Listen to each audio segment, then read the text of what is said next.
ito pong tela na to ay medyo short. Yung ano sana yung mas mahaba, kaso wala. So, meron pero tali lang. Haba-haba din naman. Okay, so we will see kung gaano ka-short ang buhay natin dito sa mundo. Life on earth. Okay.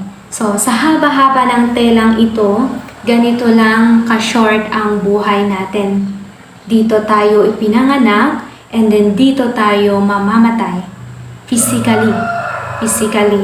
So, ito lang pala yung buhay na tayo ay mabubuhay. Ito lang pala yung buhay sa mundo. Ito yung pinaglalaban natin na buhay. Ito yung buhay na gusto nating i-give up dahil sa mga pagsubok na dumarating sa ating buhay. Yung mga iba is ang short nga ng buhay, nagawa pa nilang mag-suicide. O diba? Ganito lang ka-short ang buhay natin pero pinipili pa din nilang mag-suicide.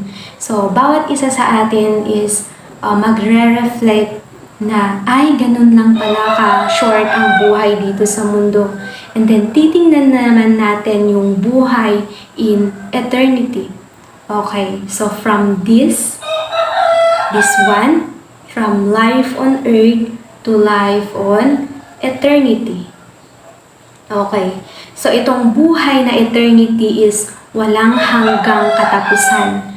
Ito yung magiging result kung ano yung ginawa natin dito sa life on earth.